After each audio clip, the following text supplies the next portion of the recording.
एक सरकारी कार्यालय में एक दिन शिवा, रमेश और कार्तिक इकट्ठा हुए।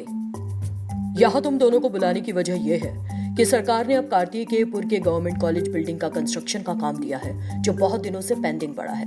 हमें वो काम पूरा करना है। तुम दोनों कार्तिकेयपुर जाओ और एक बार देख कर आओ। रमेश और कार्तिक ने हाँ में सिर हिलाया और एक कार में बैठकर कार्तिकेयपुर जाने लगे। रास्ते में एक जगह कार रुकी, लेकिन फिर भी वो किसी तरह कॉलेज बिल्डिंग पहुंच गए। दोनों कार से नीचे उतरे। इस बिल्डिंग का 80% काम तो पूरा हो चुका है, बस बचा हुआ पूरा करना है। लेकिन इतने सालों से ये 20% काम रोक कर क्यों रखा गया है? चलो अंदर चलकर एक बार देख लेते हैं, आओ। ये कहते हुए उन्होंने गेट खोला और अंदर जाने लगे। इसी बीच एक बूढ़ा आदमी, ए लड़कों, अंदर मत जाओ, अंदर एक भयानक भूत है जो अंदर आने वालों को मार डालती है। आप क्या कह रहे हैं? इस बिल्डिंग के अंदर एक भूत है? मैं सच कह रहा हूँ, अगर मेरी बात नहीं सुनोगे तो जान से जाओगे। बहुत से ठेकेदार यहाँ आकर अपनी जान गंवा चुके हैं, तभी से इस बिल्डिंग का काम रोक दिया गया, समझे? भूत भूत कौन मानता है यार आजकल। ये आदमी बुढ़ा गया है, इसलिए बहकी बहकी बातें कर रहा है। चल अंदर चलकर देखते हैं। फिर दोनों अंदर चले गए। अंदर पूरी बिल्डिंग में मकड़ी के जाले लगे हुए थे और हर तरफ अंधेरा था। दोनों बिल्डिंग के अंदर पहुंच चुके थे और सीढ़ियां चढ़ने लगे। तभी उनके सामने से दीवार से 2 हाथ बाहर निकले। रमेश और कार्तिक को पकड़ने की कोशिश की। उन दोनों को कुछ महसूस हुआ और दोनों ने रुक कर देखा। उन्हें शॉक लगा और वे वहीं रुक गए। अचानक दोनों हाथ गायब हो गए और उनकी जगह उस दीवार से एक सर बाहर आ गया। रमेश, कार्तिक, तुम अंदर आ चुके हो। अब मेरे हाथ तुम्हारी मौत होकर रहेगी। दोनों के दोनों बहुत डर गए और इस बिल्डिंग से बाहर भागने लगे। बूढ़े आदमी के पास गए और बोले, वहाँ बिल्डिंग के अंदर कोई है। मैंने तुमसे पहले ही कहा था कि बिल्डिंग के अंदर एक प्रेतात्मा है, कहा था ना? वो प्रेतात्मा उन सभी ठेकेदारों और मजदूरों की हत्या कर चुकी है जो इस बिल्डिंग को फिर बनाने आए थे। ये सुनकर रमेश और कार्तिक दोनों जाकर कार में बैठ गए और एक जादूगर को बुला लाए। जादूगर ने वहां पर कुछ अनुष्ठान किया। तभी अचानक, इस अनुष्ठान को बंद करो वरना सभी को मार डालूंगी। तुम इस तरह लोगों की हत्या क्यों कर रही हो? अगर मुझे नहीं बताओगी तो मैं तुम्हारा सर्वनाश कर दूंगा अभी के अभी। मेरा नाम अंकिता है। कुछ साल हुए इस बिल्डिंग के बनते वक्त मैं यहाँ पर एक सिविल इंजीनियर के रूप में काम कर रही थी। मेरा बॉस किरण काम में गड़बड़ी कर रहा था। मैंने उसकी इस धोखेबाजी को सबके सामने ला दिया तो उसने बिल्डिंग से धक्का देकर मुझे मार डाला। लेकिन सच जाने के बाद भी कोई सामने नहीं आया, क्योंकि उन्हें अपनी नौकरी जाने का खतरा था।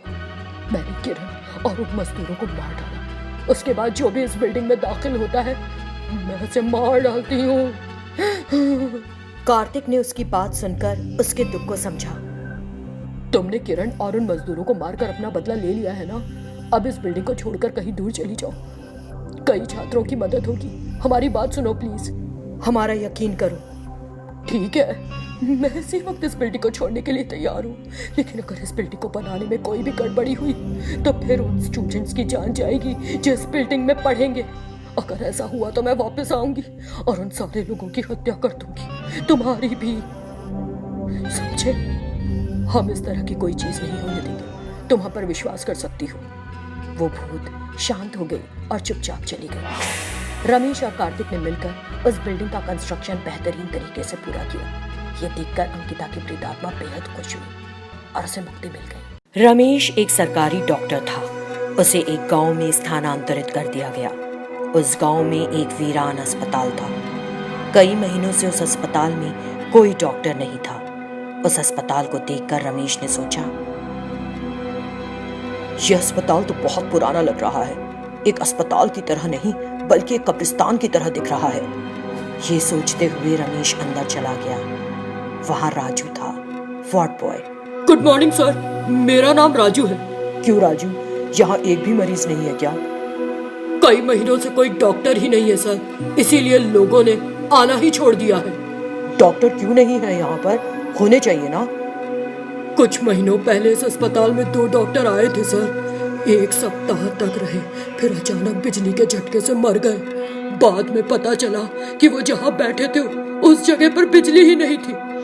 ये जब हुआ जब वे नाइट ड्यूटी पर थे।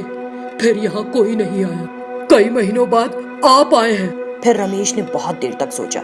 मैं जब से यहाँ आया हूँ सड़ान सी आ रही है। वो महक उस कमरे से आ रही है सर। कई दिनों से उस कमरे में लाशें यूं ही पड़ी हैं।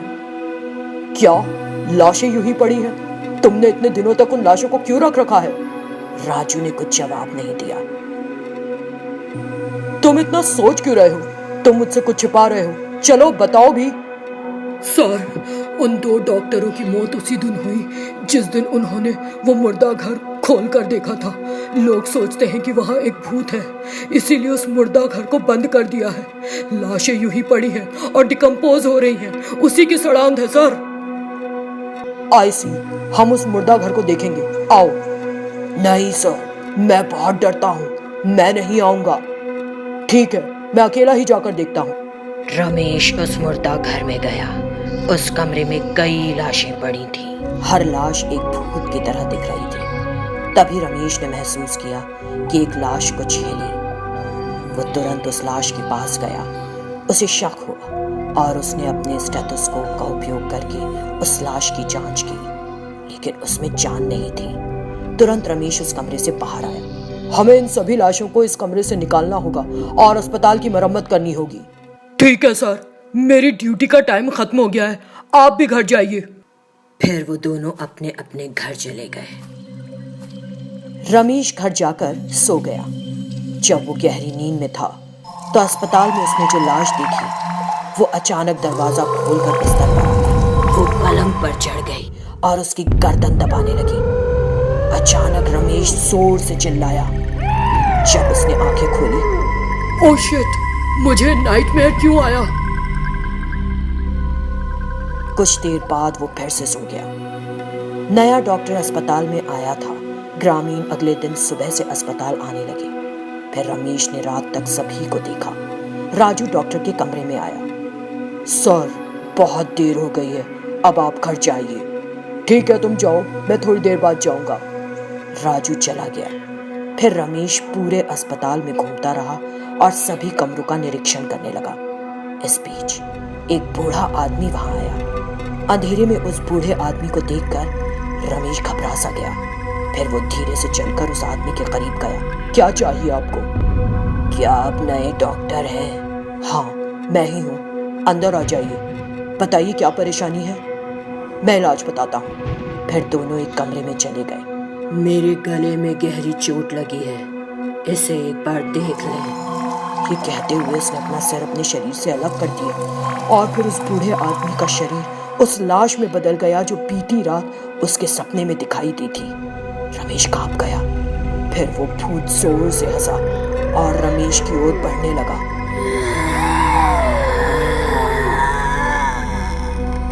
प्लीज मुझे छोड़ दो, मैं इस अस्पताल से दूर चला जाऊंगा।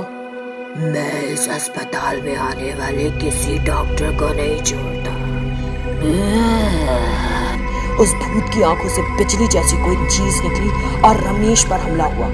इसके साथ ही रमेश ऐसे गिरा जैसे उसे बिजली का झटका लगा हो।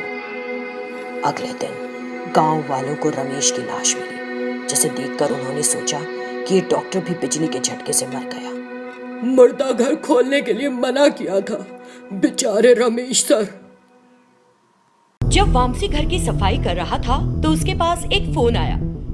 हेलो कृष्ण, सब बढ़िया ना? हाँ, सब बढ़िया। वो मैंने तुझे सुजीत की शादी के बारे में फोन किया था। हाँ, मुझे याद है। वो तो शाम में जाना है ना, हम दोनों साथ ही चलेंगे, तू आ जाना। ठीक है, मैं तुम्हारे घर पर ठीक 7 बजे पहुंच जाऊंगा। इतना कहकर उसने कॉल डिस्कनेक्ट कर दिया। फिर कृष्ण शाम 7 बजे अपनी कार में वामसी के घर पहुंचा। वामसी तैयार होकर बाहर आया और दोनों कार में जाने लगे। उनकी कार शहर से बाहर एक हाईवे पर दौड़ रही थी। हे कृष्ण, तुम इतना स्पीड में क्यों चला रहे हो? स्लो डाउन, मैंने सुना है कि यह हाईवे सेफ नहीं है। अरे कुछ नहीं होगा, ट्रैफिक में फंसे थे, पहले ही देर हो चुकी है।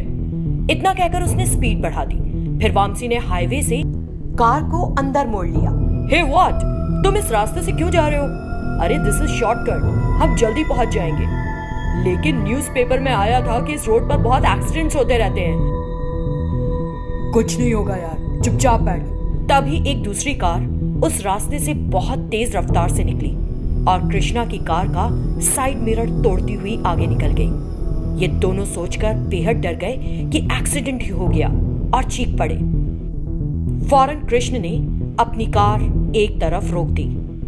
कृष्ण को उस ड्राइवर पर गुस्सा आ गया। He is going to be finished today. ये कहते हुए कृष्णा ने अपनी कार को फिर से स्पीड से दौड़ाया। अरे छोड़ना यार, उसे जाने दे, मेरी बात सुन, धीरे चला, मुझे इसे सबक सिखाना है।